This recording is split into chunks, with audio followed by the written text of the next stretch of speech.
Hey, what's up, guys? In this video, I'm going to show you how to do I guess you call it like a single cycle waveform extraction that you can then sample and then save for later use. And, I have quite a few sample packs, and a lot of them are like these one-shot things, right? And, what you can do is you can like sample a bass guitar or even sample something that might get you in trouble. And yeah, I guess you'd call these like micro samples. So I'm going to drop this in, and this could be like anything. And here is that sound, right? That's all well and good, but what you can do is you can actually zoom in, and you can see how this waveform kind of repeats. So what I'm going to do is I'm just going to select an area. I'm going to turn off snap, because that's irritating. And I'm going to start at the zero crossing. I can zoom right in. All right, zoom right in, right to there. Boom. Snaps there, which is okay. And yeah, I kind of go over here and then snap at right before where the next kind of cycle starts. Move that over. And if you don't do that, you get like a nasty click. So I'm going to loop that.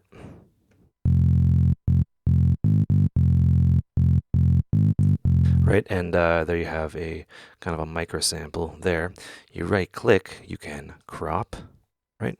And that crops it out. There's your waveform. Hit this little save thingy, and then you can save it as whatever you'd like, and stuff like that. So that's all well and good. Let's do another sound. Maybe something percussion-y. Doom, doom, doom, that, that. That's not quite percussion-y. Oh, those are vocal. Let's go drum hits, perks, toms. Toms are good. Toms are interesting. And yeah, you just kind of find the waveform that kind of repeats. This one's kind of stereo. And yeah, you just kind of you jack the single cycle, turn off snap. And this can be pretty cool. This can be like an interesting sine wave. Make sure you go to the zero crossing, which is right there, and then go to, if you don't do it and you loop it, you get like this weird thing here. But what you can do is just get in there.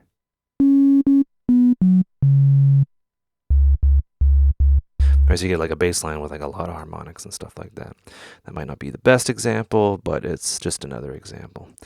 Let's go to let's try that, Alex. No, not that one. One shots. You want one shot stabs.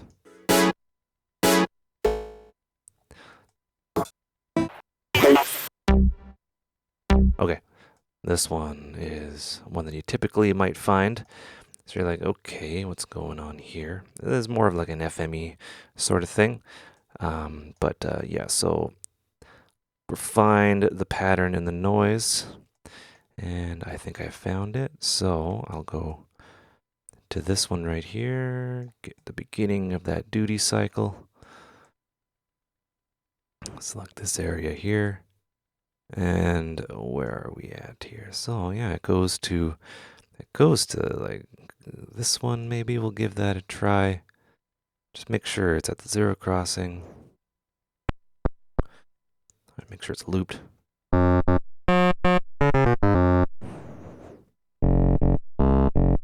Right, and I used to do this all the time because I would get like these really kind of gnarly situations. Actually, I'm gonna go maybe try this one.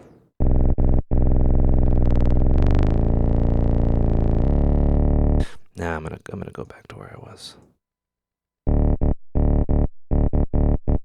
Right, so you have this from this. Right, so what do you do from there? Well, you can do some things with the amplifier envelope. Oops, do things with the amplifier envelope with frequency. Or something like that. Or you can add some distortion to give it more bite. And this is just a way to kind of have your sound and change it.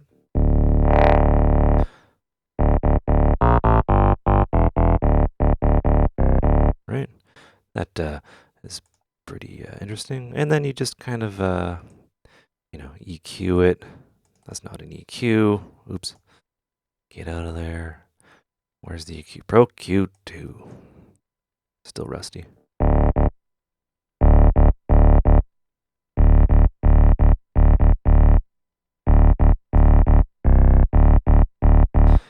Alright, there's that. And we can go even more extreme. I want the bass to be kind of untouched, maybe smooth.